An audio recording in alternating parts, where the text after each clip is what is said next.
Welcome everyone back to Sports Time HQ. I'm your host Fernando. Joined with me today is my great co-host Keith. Keith, another week has gone by and some more injuries has also gone by. Yeah, How are you doing? I'm good. Another injury-filled week, I suppose. But what are you gonna do with the NFL? These things happen. A decent week of football. Kind of the early games on Sunday kind of reminded me of week one, but as it went on, obviously it was pretty good. There was one big blowout, I'm sure we'll talk about, but overall it was a decent weekend of football. Yeah, I mean, Patriots managed to win, barely, but they managed to win. Got the job done. That was the Your main thing. Seahawks? Yeah, and how about your Seahawks? How did you think of their performance? They got there in the end. I mean, we have a bad record historically against Andy Dalton. I think that might have been the first time we've beaten him. So that was going against us. And Adam Thielen was killing us for a majority of the game. But our running game came to the fore in the end, and we got the job done. Yeah, you guys managed to beat the Panthers. I mean, I was shocked. I thought the Panthers weren't going to score that much points with Andy Dalton, and they ended up scoring 27 against you guys. Yeah, I was, kind of halfway through it, kind of said I'd like Bryce Young to play because I thought we would have won kind of easier. Dalton was just using all his experience, and he obviously has a connection with Thielen. They were doing a job against us, but yeah, made hard work of it. But we got the job done in the end. Yeah, and of course, another week gone by, we mentioned, and injuries now becoming a factor for a lot of people in fantasy teams. So we're going to go through some injuries. There's been a lot of injuries in the past couple of weeks, but a big one that happened was Patrick Mahomes had an ankle injury. But of course, I know you and I can both determine that it's not really concerning for anyone. I mean, he's going to be back, ready to go. Yeah, I mean, I seen him being questioned, but when they were up by a lot, and he was saying, "I'm going back out there for the second half" and all that. So he'd be fine. The only big thing was, I don't know whether you know or not, was it the same ankle as last season or the season before when he was hurt? I think it was. If I'm correct, It was. But I still don't see it being too much of a concern. No, unless he gets another, gets wrapped up again with it or something. Well, then it might be an issue. But no, he'll be out there this week. Yeah, and some other ankle injuries is Saquon Barkley and Austin Eckler. They're still out.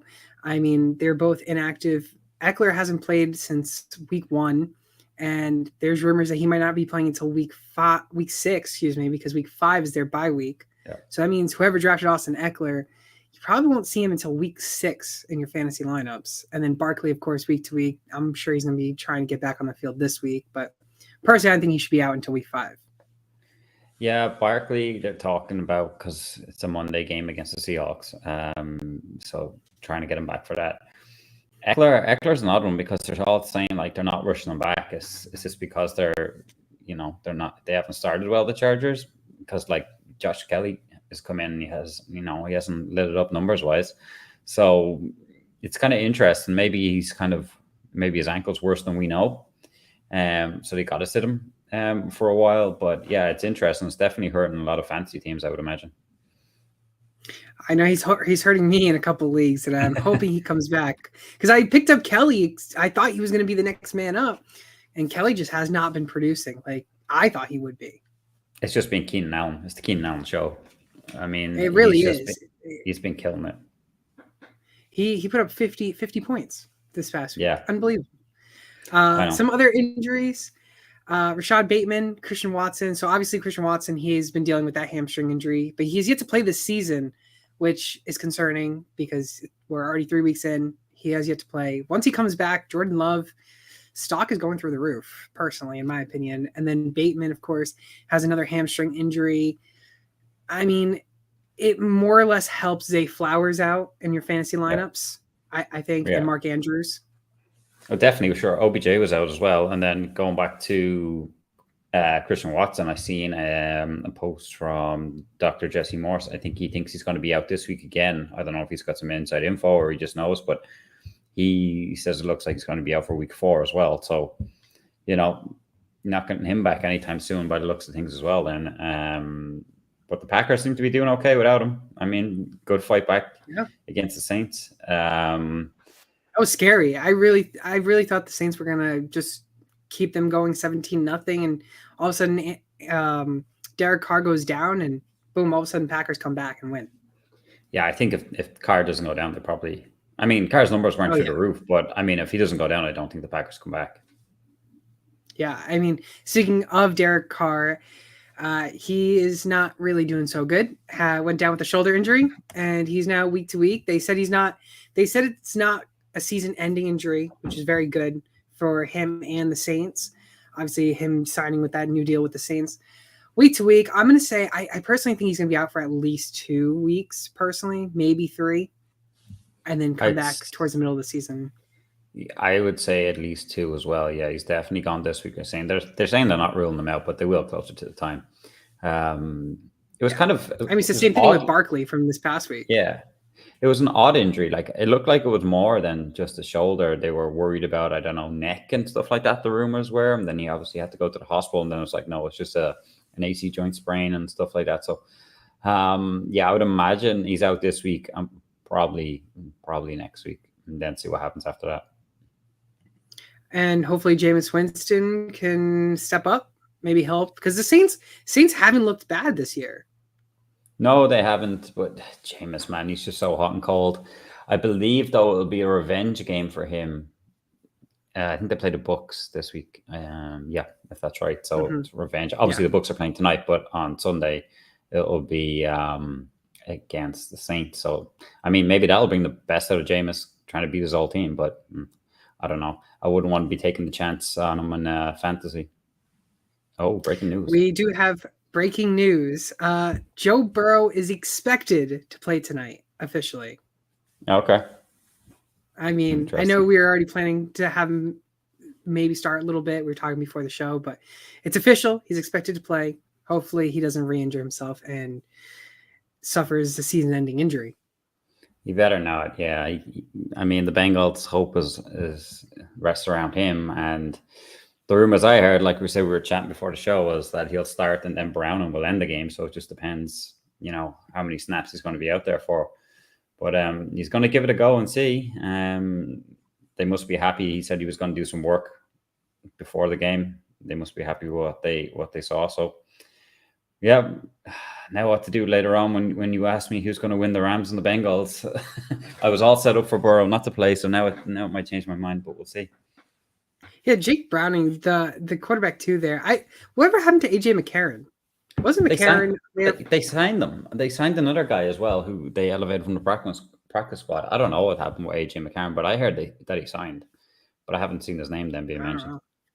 He's not on the depth chart right now. It's Jake Browning's number 2, and then Reed Sinnett is the quarterback for Reed. That's the guy they're after taking up from the practice squad. But like AJ McCarron was playing in the XFL, and The Rock and all wish them all the best going back to the Bengals and stuff like that. So I don't know. It's strange. I don't understand. I actually personally like AJ McCarron. I think he could be a super has the experience. It just depends if age has got to him yet, but like he would be decent. Yeah. Some other quick injuries. David Montgomery, he was inactive for week 3. Just watch that for going into week 4. He's inactive again. Jahmyr Gibbs through the roof for fantasy. And then concussion protocol, some big names. Gus the Bus Edwards, Jimmy Garoppolo, Jalen Waddle, Jonathan Mingo. Mingo's had a pretty good rookie season so far. Decent season, but concussion obviously holding him back. Jalen Waddle, I mean, do we really care about mentioning his name? I mean, the Dolphins don't really need him. They didn't need him. No, Jimmy Garoppolo, injuries have battled him in his career, so he went down with concussion. See what happens this week. And then Edwards, who the running backs are already thin in Baltimore. Watch out for that. Melvin Gordon, Kenyon Drake, some players to keep an eye on during your waivers as well. And then who's the last one? Oh, the big name guy, Mr. Mike Williams. The usual guy that gets injured. Yeah, time to play the small violin because he is out for the season with a torn ACL. And I think it's personally safe to say that fantasy-wise, Mike Williams should be in waivers consistently going on. I will not be drafting him at all, nor should anyone be drafting him. He had that one good season, and that's it. Mike Williams, he's toast. He is, and I mean, Josh Palmer probably gets the bump with him being out. Quentin Johnson maybe, but he hasn't been used a whole lot. I think if I was, looking on the waivers and you want to replace him with a Charger, I'd be going for Josh Palmer. And you can say Keenan Allen to the moon, but it's been Keenan Allen to the moon all season so far. So he's going to be fine. Yeah, I almost traded him in my dynasty league, and I'm very good. I held on to him because he's helped me win my league. I was actually going for. I needed a running back, and obviously in dynasty, with Keenan Allen being up there in age, I was going to go for like James Cook. Gets James Cook and maybe like a third round or a second round pick. I don't know, something along those lines back. But personally, I'm fine because I'm running a super flex league where I have no second quarterback and my quarterback one is Jared Goff. So, and I'm 3-0, or I'm hoping to go 3-0 this week. Keenan Allen's just basically doing a job of a quarterback and a wide receiver, getting 45, 50 points. So it's all good. Yeah. But that's some news and notes around the league from week 3. Time to go to our biggest surprises and busts. And Keith, I'll start with you for your biggest surprise of the week. I'm sure many people who did start him got a chain of victory this week. Did, yeah. It's Devin A-Chain. Or did you see recently he wants to be called Devin A-Chan or A-Can or something like that? He's changed. Yeah, he's changing his name. Or it's like a PSA, but we're just going to call him Devin A-Chain because that's why everybody else. Robbie, former Anderson got to him then.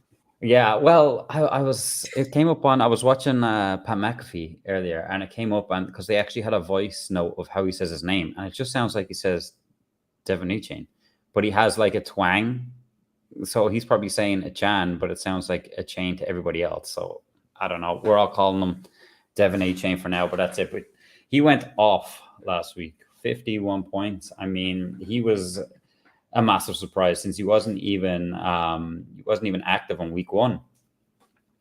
I mean, the whole of Miami was just a massive surprise because we might expect him to win, but not do what they did. But this guy, I mean, is going to be getting picked up everywhere, and might as well just say it. I'm going to talk about him later a bit more, but I mean, massive surprise, massive day, and yeah, I think he's going to be hot on the waivers this week.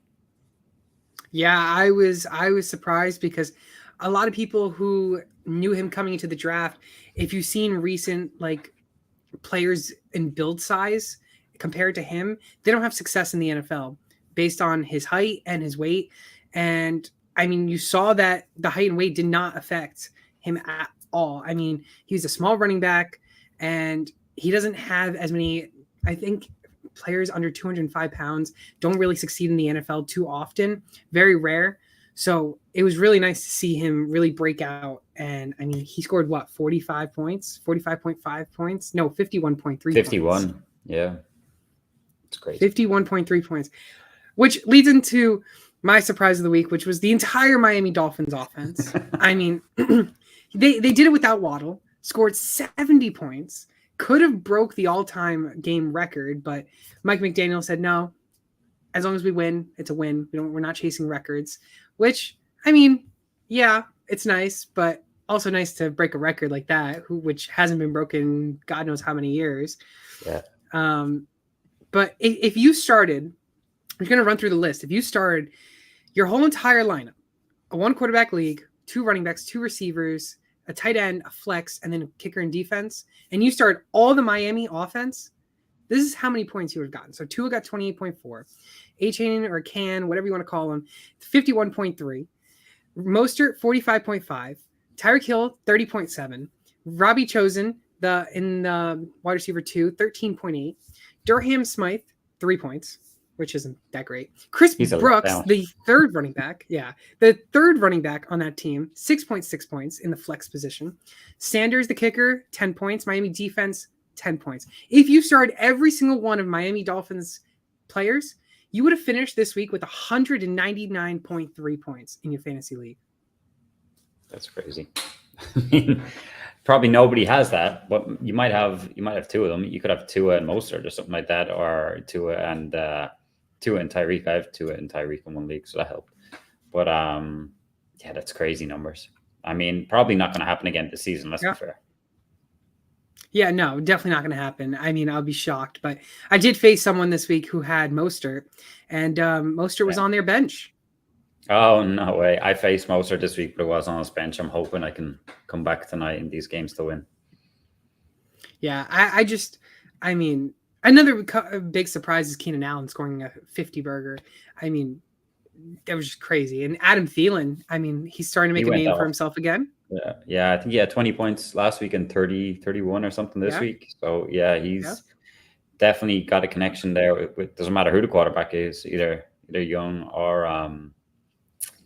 or Dalton. So, yeah, I mean, he's another maybe sneaky one. I don't know if you're going to pick him, but he's definitely looking good. Yeah, I don't know. I don't know if I should tell you if I'm going to pick him. You might pick him up to try and trade with me later on Maybe in the weeks. I don't know.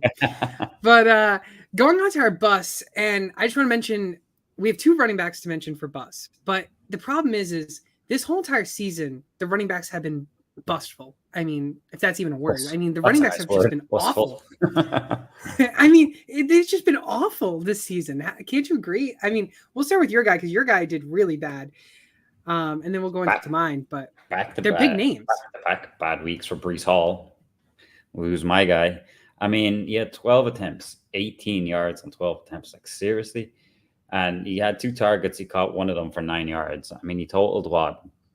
27 yards in a whole game. And he got 2.7 fantasy points. I mean, it's just terrible what's going on there with the Jets. You'd imagine Breece Hall would start to be featured more and more and heavily, and to be coming up with better schemes since Zach Wilson's so bad, but it doesn't seem to be the case at all. Your Patriots, obviously, they're a good defense, and you're expecting them to play well and get the win. Now, a bit like the Seahawks we were saying earlier, Patriots made hard work of it, probably because the Jets defense is legit. Yeah. But for Breece Hall to only get 18 yards on the ground is just crazy. I mean, not to mention total of 36 yards in the last 2 weeks between the ground and in the air. What did he get? He got 4 touches last week, though. Like, it's just 4 touches for 9 yards. Yeah, what are they doing there? I mean, yeah, Salah's got a lot on his plate after Rodgers gone down. That's fine, and he's saying that Zach Wilson is not the. He's going to be the guy this week and all that. But apparently the owner has now reached out to, I heard rumors earlier, he's reached out to Minnesota. Ryan, Carson Wentz. Well, Matt Ryan has turned it down. Apparently his agent just said no. But I heard that they've reached out to the Vikings about Kirk Cousins because, they lost again. So Kirk. I just don't know what you do with Kirk, though, because Kirk's not going to just, obviously, he'll come in, do whatever he does this season, and then Aaron Rodgers comes back next year. Then what you do with Kirk? Do you know what I mean? So, it's appealing probably for Kirk because he might get a chance to win a Super Bowl. It's probably going to be his best chance. Can American football turn into MLS and football and take a 1-year loan on players? Maybe. Because then Kirk is a good deal. Kirk's a good deal, I mean, I don't know. It's crazy. But back to Breece. Fantasy-wise, you can't start him right now until you see something good. No. I mean, he's just killing your team.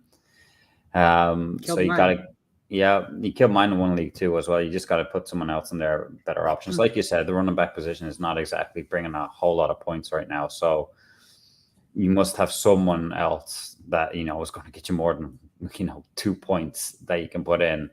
Until he proves it, I wouldn't be starting him anyway. Yeah, for a team like mine that has Ramondre Stevenson, Breece Hall, and Najee Harris, and big name running backs all doing duds of a work. Najee's another one that just looks terrible. Yeah, and speaking of, if you have Derrick Henry, he only scored you 2 points. He rushed only 20 yards on 11 carries. I mean, King Henry, what's going on? I mean, this offense is not using him properly because the fact that he only had 11 carries, he should be having 20 plus carries, and 20 yards on 11, not that good yards per carry. So question is, do we hit the panic button on some of these big name running backs now? Barkley, Eckler, Hall now. I mean, what's going on? I mean, for the Titans and for Henry, the Titans just look terrible. They're just a bad team. Yeah. And they're I had the Titans winning. I thought the Titans were going to win this week. I had faith in them. No, I don't Too have much faith in faith. the Titans. Too I just don't much have faith. faith. I just don't think Tannehill's that good as well. And if they're not giving 20 plus touches to Henry and he's not doing the business, then what else they got? You know what I mean? Yeah, exactly. I mean, Hopkins is being wasted on that team. You know, he should have went to the Patriots. I'm just saying he should have went to the Patriots. I would say. I think he'd probably be more involved anyways on the Patriots because he's not getting a whole lot his way. And when he's making the most of it. But it's just not being good. Going back to your question about all the quarterbacks, look, it's a passing league now. It's a wide receiver league. I mean, I think going forward in fantasy leagues, you're taking a chance, even if you take anyone else other than CMC and maybe Bijan because he's looked good going forward in the first round of your drafts. I mean, I think you want to be taking all the top wide receivers in the first round of your one quarterback, league drafts going forward because that's where the points are these days. Even with the pass catching ability of some of these running backs, it's still they get banged up too easy, and then you can't be missing your first round pick for 3 or 4 or 5 weeks unless you get lucky with the waivers or something like that. Like you're not going to win leagues like that. So yeah, I think going forward it's just going to be wide receiver heavy in the early rounds, and you probably end up getting value with the running backs in later rounds going forward. But that's why I think. Yeah, I mean, we saw this year a lot of leagues going 0 running backs in the first few rounds. And I mean, starting to pay off for people who did go with that tactic because of the fact that running backs just have not been producing this year. I mean, Brian Robinson produced last week, ended up being like the RB3. Then this week he didn't really do much and still top 5 running back in the league. I mean, it's just crazy to see running backs having a breakout game. I think Devin Achane is now like the RB5 going into this following week. Just after one big week, it's kind of crazy. Exactly. And you can't base it off like if you're trying to go get Achane right now in your dynasty leagues, you're going to pay so much value that you don't need to pay for. I mean, it's 1 week. He's not going to, this is his ceiling. I don't see him having this maybe ever in his career again. Maybe he will, but I don't see this happening again. You got to go on players who have consistency. So if running backs are scoring you 10, 15 points a game, that's consistent. If they're having a 5-point game, then a 20-point game, then a 13-point game, then a 25, then 2, then 3, that's not consistent. Yeah, I mean, you're just going to be hoping for the boom and bust there, like, Achane this week. And sure, the only thing about Achane, if Mostert does go down, which most people are probably thinking he will, because he's a bit like Mike Williams in terms of getting injured, then you might be onto something. But until now, it's going to be a split backfield, and I don't think they're going to be up against a defense that was that bad again this season. Yeah, and that split backfield has been working for them. It's kind of like the Alvin Kamara Jamal Williams duo. Yeah, and that offensive line looks good. They're minding, it's good in the run game. Yeah, they're minding team looks good. That whole team has a chance to go undefeated. You think? After the performance I've seen in the past couple of weeks, I think so. Interesting. I think they're good. I think there's a few. I still think they'll give up a lot of points on defense and some, against better teams, and whether Tua can keep it going. But yeah, mind you, that was without Jalen Waddle. I know. I think they're good, but I don't know whether I'd be putting all my eggs in their basket right now for the Super Bowl. We'll see after a few more weeks. Yeah. But those are our biggest surprises, biggest busts of the week. It's time for our waiver wires, and I'll start with quarterbacks. And I've gone to them again because people just don't know how to listen after I keep telling them that I love this quarterback and he needs to be added. And the fact that his wide receiver 1 has yet to play this season, and he's still under 70% owned in sleeper formats. This is impossible.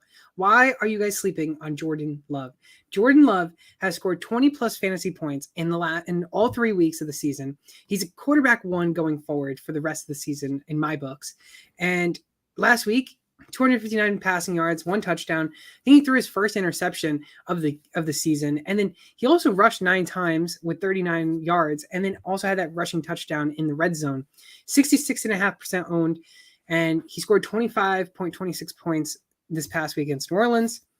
Keep getting him. Go pick him up if he's still available, because he is doing better than people like Josh Allen, Trevor Lawrence, Justin Fields, who were high-valued quarterbacks taken in drafts. And the fact that he's still under 70%. I hope I don't have to talk about him next week, but he's my waiver wire out of the week for quarterback. Yeah, it's a great pick. You shouldn't have to talk about him. I don't even think this week. Well, we are. I picked him up last week to replace Justin Fields because that's just gone terrible. But yeah, I mean, the whole team's terrible. Oh, it's just trash. They're trash. But yeah, they're balling right now. I mean, it took them a while to warm up against the Saints this past weekend, but once he got going, they were on fire. And like we were saying earlier, they still got Christian Watson to come back in. You know, Jones still has to come back into that team. So yeah, Jordan Love all the way to the moon. For me, I think he's going to be great for fantasy. I think he's going to be a solid 20-point a week quarterback. So yeah, go get him. Yeah, and once Christian Watson comes back, again, wide receiver 1 there now. I mean, he's playing with Romeo Doubs, who's been doing good. Don't get me wrong, but once Christian Watson comes back, that's another speedy, deep threat receiver for him. Yep. So I mean, it looks good for the Packers. I think. I mean, they're okay on defense, but Jordan Love has definitely got them going on offense.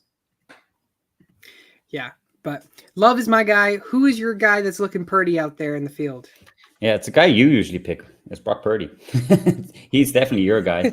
But for me this week, I mean, he was good the past week. 310 passing yards, 2 touchdowns, no interceptions, just over 20 fantasy points. I mean, what's not to like about the 49ers? Or you know what I mean? Everything's going well for them. They're a really good team. I mean, he had no Brandon Ayuk, but it was no problem. Was able to get the ball to Kittle and Debo, Christian McCaffrey. Like, they've got weapons everywhere. So Brock Purdy's going to be, you know, he's going to be very fantasy relevant every week. This week they're playing the Cards. They're coming off a big win, but you'd imagine at home they're going to beat them. Division game, that's the only thing that might, you know, the Cards might have a chance in because they're always a bit tighter. But I still expect Purdy to throw, you know, for maybe the same, close to 300 yards, a couple of touchdowns, and be at the 20, if not more, fantasy points this week.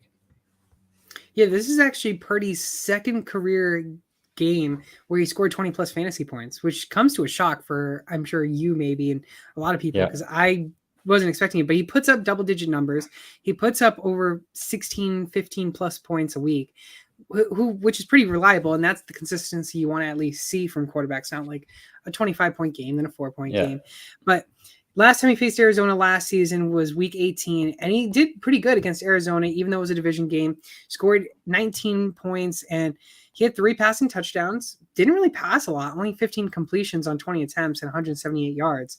So look for another game like that, and maybe even a little bit more, because I don't know. Arizona is a little weird this year because the fact that they just upset the Cowboys comes to me, is Arizona a decent team this year, and are they going to get Kyler Murray back?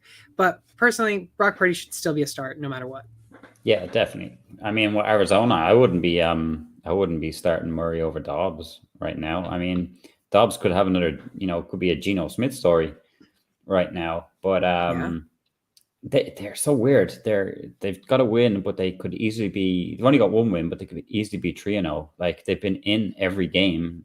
You know what I mean? Especially against the Giants, they went out to that early lead as well. So yeah, interesting. I still expect the 49ers. They're the way better team to win, but yeah, the Cardinals are definitely more competitive than what people thought, I think.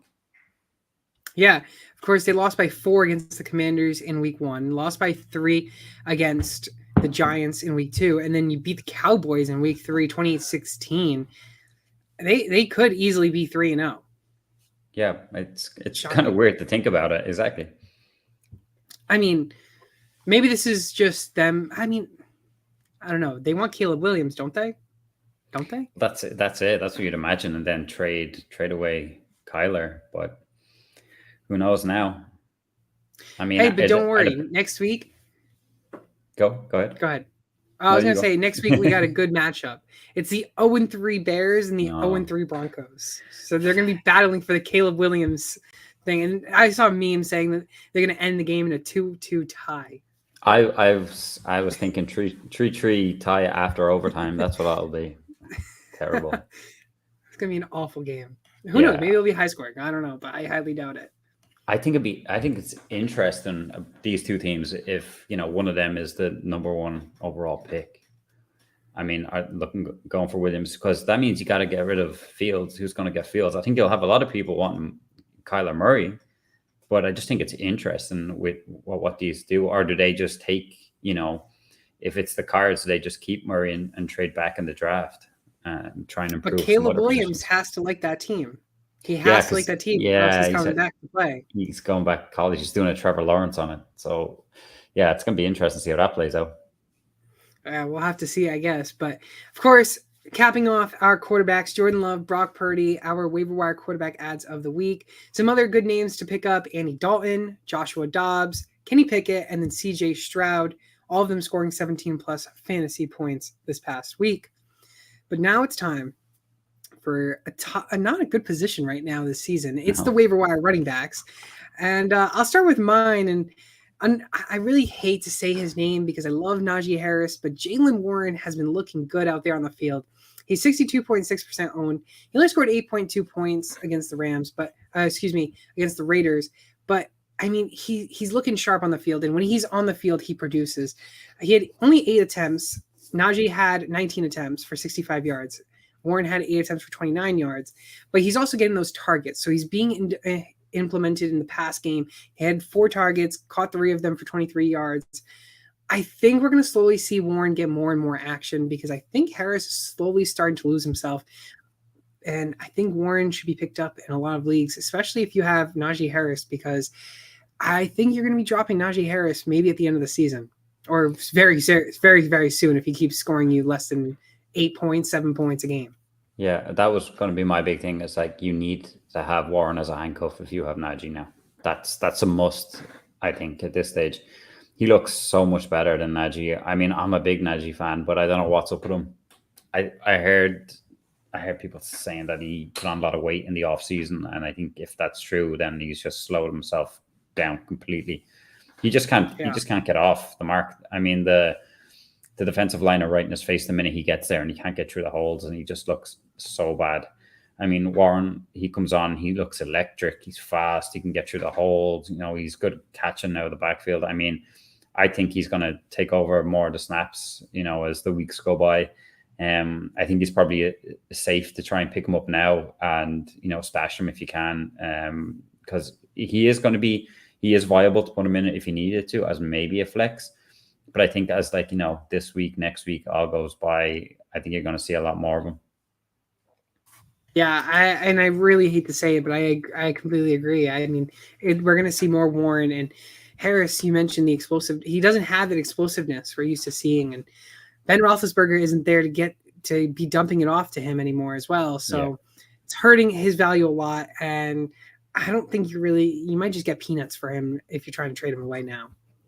Yeah, Dynasty, I mean, he's probably just a hold unless somebody is coming offering you something like a second-round pick or something, because I don't know if you're going to get much more from him right now. Gotta hope he just improves, or at least if Warren kind of takes over more of the snaps, at least Harris gets at the goal line work or something like that. But right now, I think you just have to hold and hope Najee can turn this around. Yeah, 100%. So Jaylen Warren, of course, my guy. We already talked a little bit about your guy, but let's hear who your waiver wire running back is. After last week, it has to be Devin A-Chain. I mean, he's only 46% owned, 18 attempts for 203 yards. I mean, seriously, Broncos, you couldn't stop him at all. 2 touchdowns, 4 targets. You caught them all for 30 yards. I mean, like we said earlier, 51 fantasy points. Crazy. He won't do it again, but can he get 20 points again? Of course he can.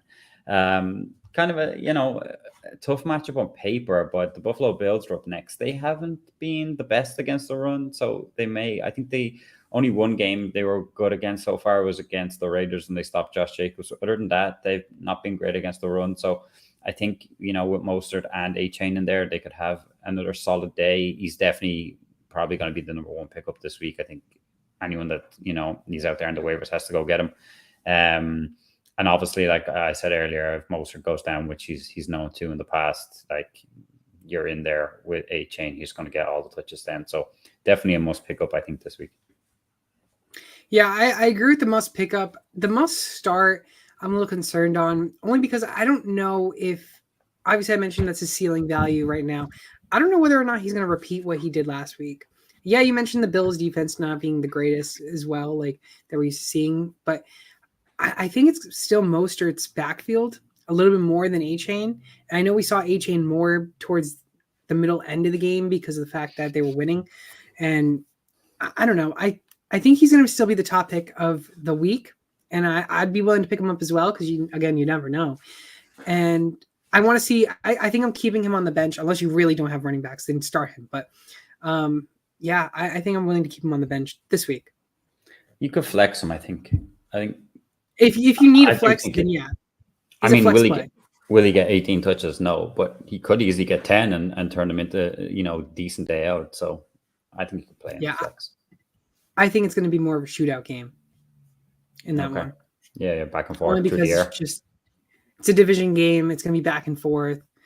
Who wants the division more? Is it the Bills that want the division or the Dolphins? Because one of them is winning the division. Yeah, exactly. I mean, right now, I'd say... Well, the Patriots. Patriots could win the division too.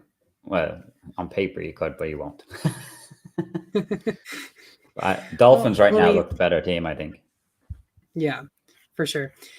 So Devon A-Chain and, of course, Jaylen Warren, our two running back ads of the week. Some other running backs to keep in mind and on the lookout is Melvin Gordon, who just watch Gus the Bus Edwards if he's not playing. Melvin Gordon's a good pickup for the Ravens running back field. Matt Breida got you some double-digit points if you started him.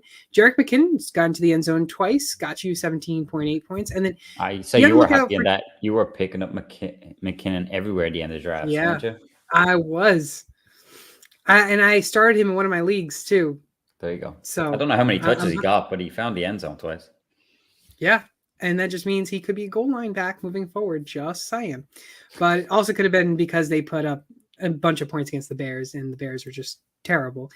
But lastly, is Kenneth Gainwell. Just watch out for him tonight. Of course, he hasn't scored anything because Monday Night Football hasn't came around yet. But just watch him tonight, see what happens with him and DeAndre Swift. We may see Kenneth Gainwell back in action and doing what he did in week 1. So just be on the lookout for that. He's 59.8% owned. So now going to our wide receivers. I kind of am upset, and I think I'm upset because I can't say Puka Nacua again anymore. He's gone. I just love saying that and love saying that name. So that's why you're just going to bring it up now in every I think just to say his name, even though we're just not going to talk about just to say his name. just say his name. I'll start with my guy for the wide receivers. It's Joshua Palmer. We touched on him a little bit with Mike Williams being out for the season. He's only 4.5% owned, so he's available in a lot of leagues. He got you 14.6 points against Minnesota, and he had 7 targets, which is great to see for a receiver. You like to get those targets. You see those targets, and you want to grab onto those players. 7 targets, 4 receptions, 66 yards, had a great touchdown. I don't know if you saw it, Keith, off the defender. I did. And then with Mike Williams being out for the season, Palmer slides up to the wide receiver 2 slot with Quinton Johnson right behind him in the wide receiver 3. And then also don't forget about Gerald Everett and Donald Parham. I don't know where they're going to be in the offense now with Mike Williams being out. But personally, I think Palmer, we've seen him before with Mike Williams being out last season and the season prior to that. And I just think Palmer is going to be that number 2 option for Justin Herbert moving forward. Yeah, the 4% owned is kind of crazy. I mean, he's better. Like, he's the wide receiver 3 on the depth chart. I mean, I think everybody kind of went and gone, well, Quinton Johnson's the guy now, but no, it's not so far. I don't have a whole lot to add. I agree with everything you said. I mean, he slides up to the wide receiver 2. He already has a connection with Herbert. Like, we've seen him do well when Mike Williams was out previous years. So, yeah, I think he's a good pickup. The way this offense is being played, it's just all through the air. Their defense is terrible. I mean, if Keenan Allen can still get 45 points and Josh Palmer can still give you 14 or 15 points, I mean, there's lots to go around there in that offense. So, yeah, I think he's a good pickup this week. Yeah, I like Palmer, and I like your guy too, but I also want to mention Nico Collins. He's above 70% owned. People are listening. People are finally listening. People are listening, then you got 2 targets, 2 receptions. It's always the way. I know. I was so upset. I was like, but watch out for him, because if he goes under 70%, hey, I'm talking about him next week. But Yeah, I don't exactly. think so. But I mean, I think he's he's over going to 80. be. I think he's going to be fine though. The way CJ Stroud is playing, I think he'll be okay. Stroud's great. I like that guy. That guy was my quarterback one. Yeah, I mean, I picked him up in a lot of my either 2 QBs or super flex leagues, and I'm happy with what I'm playing him. I'm happy with what I'm getting so far. So he's the favorite for rookie of the year so far if he keeps it up. Rookie of the year, offensive player of the year. Well, actually, it's Yeah, going to probably be Tua. Actually, Tua might win comeback player of the year, unless DeMar Hamlin too. But I think DeMar Hamlin. I think DeMar is going to play though. He's going to play probably more to the middle to the end, and he'll get comeback player then. Yeah, exactly. Going into your waiver wire wide receiver, I just want to ask you a quick question. What computer do you have? I was like, where are you going with this one? Okay, well, I don't have a Dell, but it's Tank Dell that we're going to talk about. I was like, what the hell? What computer? What's this got to do? Oh, right, yeah. But yeah, Tank Dell this week was the guy for the Texans. I mean, 7 targets, 5 receptions, 145 yards, and the one big touchdown. Scored just over 25 fantasy points. Like I said, CJ Stroud balling right now. I mean, I still think Stroud's good enough to have Nico Collins with good fantasy numbers and Tank Dell on a weekly basis. I mean, this Texans offense, I think, can win games. It's just whether their defense is good enough to hold out teams. I mean, they did a good number on the Jags this week, and I hope they can win a few more games going forward. Tank Dell definitely looks good. These smaller kind of receivers, kind of smaller slider, are starting to pick up in the league. It's just the way the NFL is going, and he's quick. We've seen him burn off the DBs this week, so I think he's a great pickup.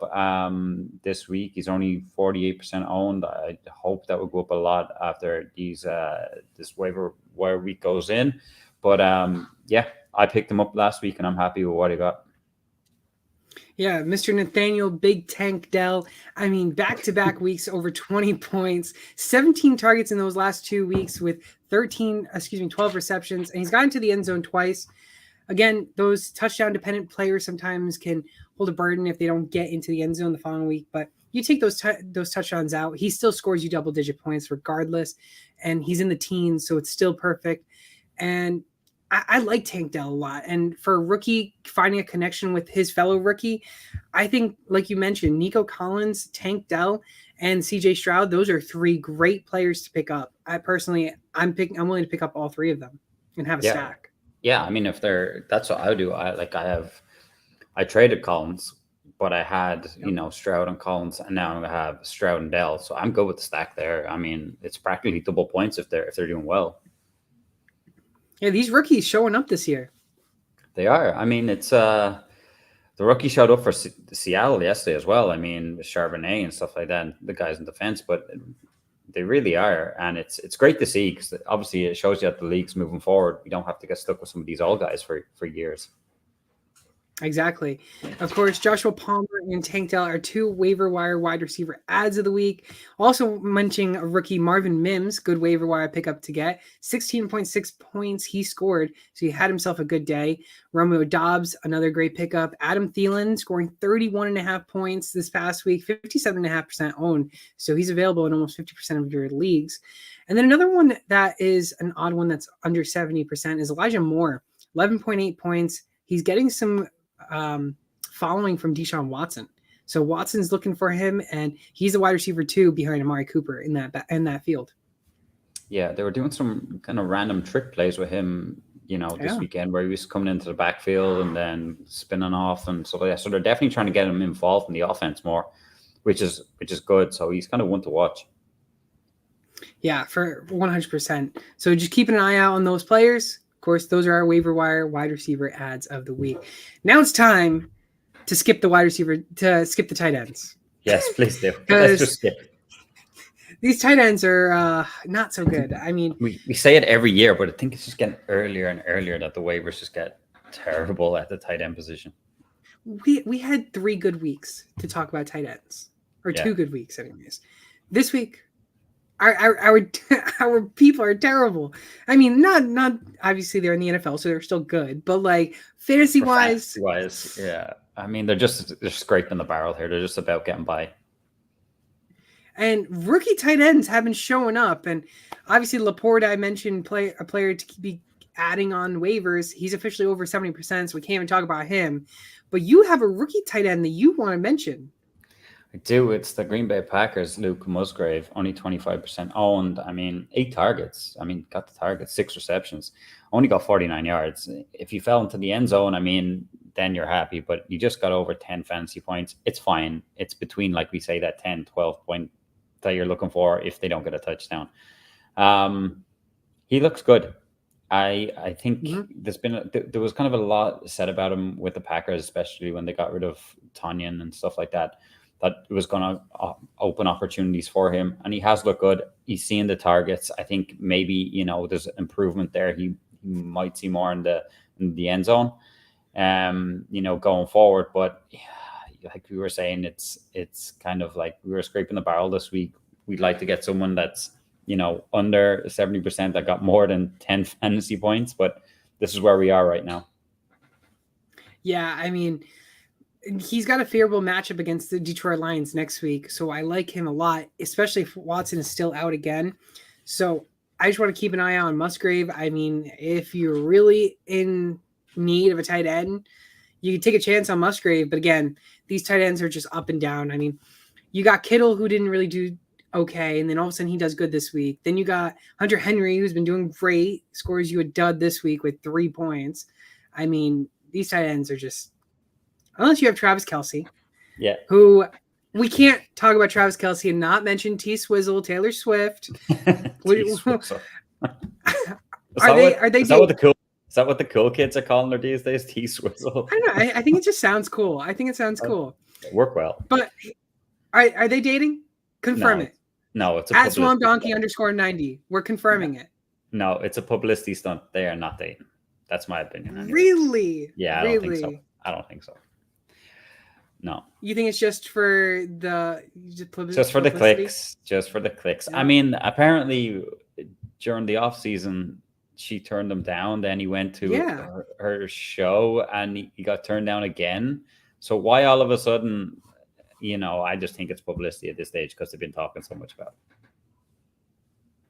I mean, that's all they wanted to talk about yesterday. That's for sure. They always kept going to her in the suite. That's it. But she was with the Kelce mom. Yeah, it was with the Kelce mom, so that's why. But they're not dating. They're not dating.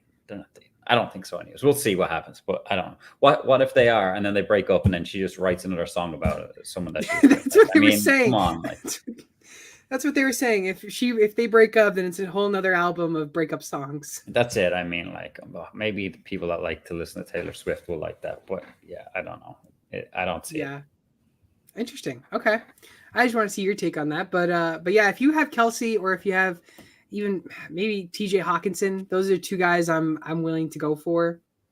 Other than that, Mark Andrews is Yeah, Kelce's the only one you're probably surefire guaranteed to get near enough to 20 points every week. Everyone else has been doing good. Up and down. Yeah. What about Hawkinson? Yeah, he is. He has been. I just wasn't on board with taking Hawkinson where a lot of people had to take him in drafts, but he's probably returning. He's probably returning the points back now. But the only one I would take is Kelce, and like I said before, I just don't like taking him in the first round. Yeah, I don't blame you. I wouldn't take a Kelce in the first round anyways. But my guy is Mr. Jake Ferguson. Didn't think I was going to be talking about him for week 4 waivers, but here I am in week 4 waivers talking about him. He had 33.4%. He's only 33.4% owned. He had 7 targets, 5 receptions for 48 yards, 9.8 points. It's all right. It's a decent tight end week, but that's back-to-back weeks with 9+ fantasy points. Obviously, he had a touchdown the week before that, so he scored 10.1. But just keep an eye out because he's getting those targets. He had 7 targets in week 1 and then 7 targets this past week. Obviously, he had only 4 targets in week 2, but he's getting those targets. So Dak is looking for him. Don't know what Dak and the Cowboys did against the Cardinals, but I mean, just keep an eye out on Ferguson because I think he could be a sneaky pickup. Yeah, he was a guy at the end of Oh, there we go. I'm getting official confirmation that Burrow's definitely playing just there. So. There we go. But Ferguson. Katie's excited that Burrow's playing, but she just hopes they win now and he doesn't get injured. Ferguson was a guy I was picking up really, really late in some of my drafts, like Dulcich, if Dulcich was being taken, because I just liked what the offense and how he could contribute to it. So I like the pick again. This week it's like scraping the barrel. I mean, I was hoping Laporta was under 70%. I know, me too. He was like 73, I think. That's like there's still a lot of leagues that haven't got him, which is strange if he's just over the 70% mark. But I mean, hopefully the position gets a little bit better as we go, and we're able to talk with better players, because these guys aren't really inspiring, and you kind of want to be a bit desperate or get some injuries there to take one of these. But I mean, if they're getting the targets, there's always a chance they'll fall into the end zone and get you a touchdown. Then you'll be happy. Yeah, I mean, you get into the end zone. I mean, you're probably going to start Hunter Henry again. I would start him again. He didn't have a good week against the Jets. Obviously, Farrell Brown stole that touchdown away from Hunter Henry because it was going to go for Hunter Henry. Farrell Brown. I seen the number and I was like, wait a sec, it's a tight end, but that's not Hunter Henry. It's not Hunter Henry. It's not Gesicki. It's Farrell Brown. Farrell Brown, yeah. I think he's only picked up Farrell Brown recently as well. I don't think he was. Yeah, it was recent. For ages. Yeah, it was recent. That's annoying for all the Hunter Henry backers out there. But just traded for him in my dynasty. Yeah, I hope he didn't give up a lot. I got Hunter Henry and gave up Schultz in 2/3, but it was like future third. Like it was like a third next year and a third in 2026. So I needed a tight end. Yeah, I think it'd be okay going forward though. Don't get me wrong, I still like Schultz, but Schultz is. But CJ just doesn't like throwing him. Well, he threw to what's the other tight end there? He got a touchdown. Reverend Jordan got a touchdown instead of Schultz. So I was like, well, of course that was going to happen. Yeah, of course, because that just makes the complete sense for fantasy people. Of course, I think you'll be all right with Hunter Henry going forward, though. The Jets defense is pretty legit. So I mean, we all know that he's Mac's favorite target. So I think anyone that has Hunter Henry, I wouldn't be hitting the panic button on him. No, I wouldn't either. But Jake Ferguson, Luke Musgrave are two tight end pickups of the week. Some other tight ends I want to mention is Gerald Everett, who I mentioned earlier. He got 9 points this past week, 29.9% owned. Again, with Mike Williams being out, watch out for him. Also, maybe don't par him, look for him. But I think Everett's the tight end one there, or should be anyways. Zach Ertz, I mentioned him in previous weeks. Didn't do you so good this past week, but again, he's only 50% owned. He's going to get those targets again. Don't be worried. It was a bad week for him. And then, and not to mention the secondary for the Cowboys are pretty good, but just could not stop the Cardinals from scoring. Who would have known? But Noah Fant, your guy, Noah Fant, 8.1 points. He's only 1.2% owned, so he's available in a lot of leagues. And then someone who's 0% owned that I want to mention is Jonnu Smith. Smith. Yeah. Yeah, he scored 8.7 points, fantasy points, and he had some decent targets. He had, I think, 8 targets, one shy of Kyle Pitts, and he was second on the team in leading the target category. So here's the question then for you. Are you telling people to go pick up Jonnu Smith and drop Kyle Pitts? You're so funny. Kyle Pitts is still the top dog there. But streaming option, Jonnu Smith for sure, because I think personally it's Drake London and Kyle Pitts. Those are the top 2 guys. Mac Hollins, I kind of can get away with getting, but I think it's personally Drake London, number 1, Kyle Pitts, number 2 or 5, whatever week that they decide to put him in, and then Jonnu Smith. Okay. I think those are the top 3, and then Mac Hollins, number 4, personally. But I think that's how I'd go with it. But do not drop Kyle Pitts for Jonnu. I mean, I just staying away from all the pass catchers in that team.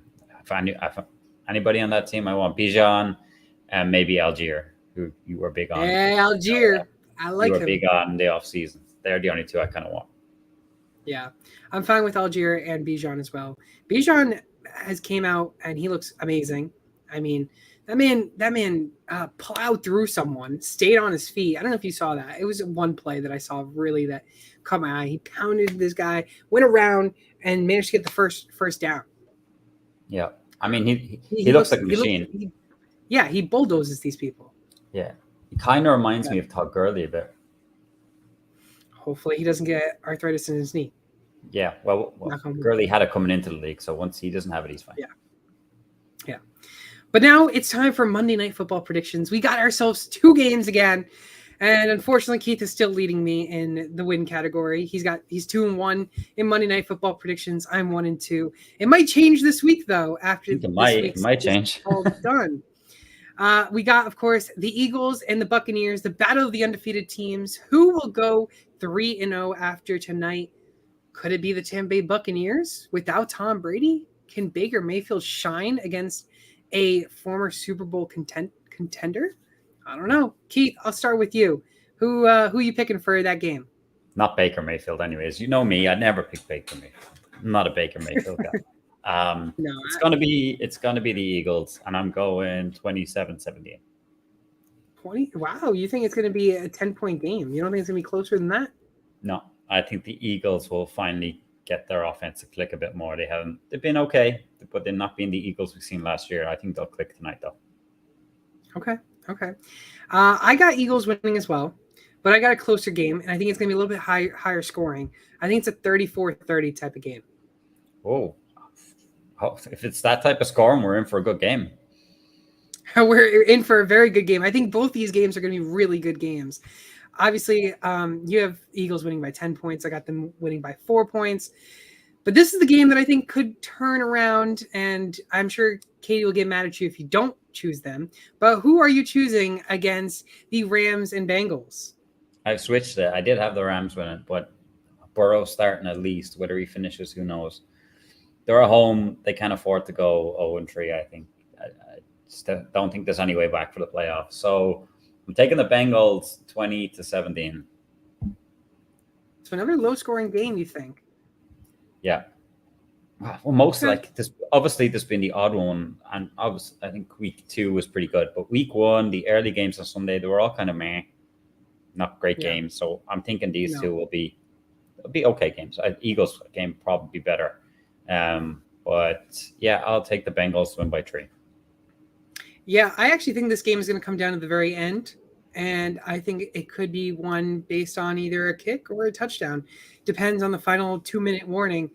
But Rams, I got winning. And I had this going into the week, even with Burrow planning to play. Sorry, Katie. But 20-27 is the final score. So it's a very close game, and it really comes down to the very end. But we have ourselves a difference, finally, after a couple weeks. So you might level it out after this. Who knows? It might. It depends. It depends on what Burrow does. But if Burrow goes down, I think it's hitting the panic button for everyone and calling Jamar Chase and telling him that he's the new doctor of the Cincinnati Bengals. Definitely. I mean, if they go 0-3, it's going to be. I think Zach Taylor has to be looked at. The whole, Burrow situation. Does he get fired? I think I'm not a big Zach Taylor guy, so I would just say yes. But I think logically speaking, you have to think of like Burrow's banged up, right? And if you just decided not to start in week 1, week 2, probably still would have been 0-2 anyways. Maybe you didn't start him, you don't start him tonight against the Rams and you go 0-3. Okay, fine. But like you're still taking a chance risking this guy, tonight. What happens if like something like Aaron Rodgers, like he had a sore calf in the off season and then, the Achilles goes? Could happen tonight. I really hope it doesn't. But yeah, I mean, Zach Taylor has to come under ultimate scrutiny if they go 0-3, because I mean, it made no difference putting an injured guy out there who's the cornerstone of your team in these situations to still get beaten. So I mean, I think it's a lot of pressure on them, and I think they got to win. Okay, interesting to see. Yeah, I think they're in trouble if they lose tonight, and I think that the Bengals are most likely going to be out of playoff contention if it comes down to Burrow having to miss a couple weeks again. unless they can pull the Dolphins' miraculous season that they almost made the playoffs, where they lost, went 0-7, went 7-7, and then lost in the next game. Yeah, but I don't think so. Just purely because the division is strong as well. I mean, if it was a few years ago when everybody wasn't as good and stuff like that, you might say okay. But I mean, the Browns look okay, very good on defense, anyways, and the Ravens are finding ways to win. Steelers, I mean, I get they bet the Raiders, but they're not the best team. But the other two, I don't think you can afford to go 0-3 with them in your division. Yeah. Not to mention, you also have the AFC being the most dominant conference. Yeah. I mean, Bills and Dolphins are guaranteed locks in the playoffs. I mean, personally. Yeah. Ravens, I don't know. Ravens are just weird right now because the fact that they lost to the Colts is terrible. They have so many injuries. I mean, I think they'll be okay. But then again, Cleveland look pretty good. I like what I see because they're just, I mean, Watson had his best game for them finally, but their defense is just killing teams right now. Probably looks like one of the best ones in the NFL right at this moment in time. So I think the Ravens are probably going to get better as it goes. Like their new offensive coordinator as well. Him and Lamar just have to get grips with things too. Need to get some of their injured players back. The Steelers, I'm not expecting them to do a whole lot.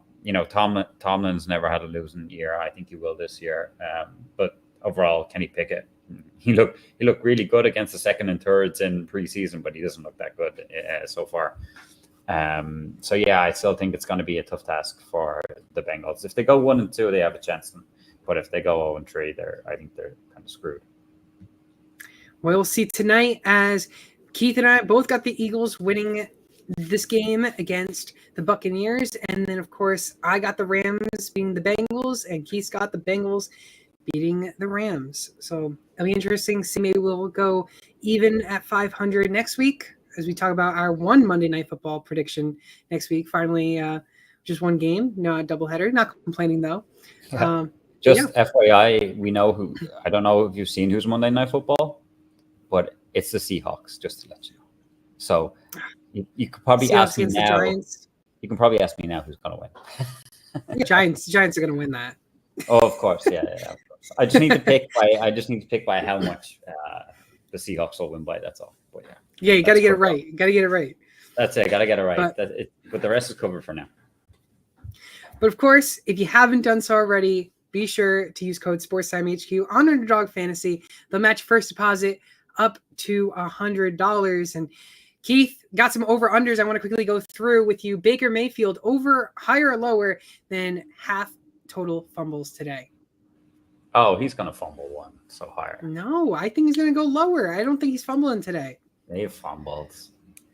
Interesting to see. Joe Mixon, 94.5 rushing and receiving yards, has not done that yet this season. Does he do it tonight? No, seems too high. I'm going higher on that. And then lastly, Puka Nacua. He's got 64.5 receiving yards. Is he smashing that, or is he getting under 64.5? No, I think that's a decent line. I'd go over. Yeah, I'm going to go over as well. So again, use code SportsTimeHQ. They'll match your first deposit up to $100 on Underdog Fantasy. Lastly, go to TrophySmack.com/SportsTimeHQ and get yourself a nice trophy, ring, or belt. I mean, there's still time to get it for your league mates and crown who is the champion or who is the worst fantasy player of all time in your league. Of course, I'm sure I'll be getting a toilet emoji or a toilet thing for Keith once he loses in our league. And I'll be getting myself a nice ring of championship. But that's going to do it here in today's show. It's week 3 recap. We'll see you guys next week. But make sure to follow my co-host Keith all over social media at SwampDonkey_90. And of course, go follow him on Instagram at HuddleUp_NFL. Once again, I'm Fernando. I'm your host of Sports Time HQ. We'll see you all next Monday at 6:30 p.m.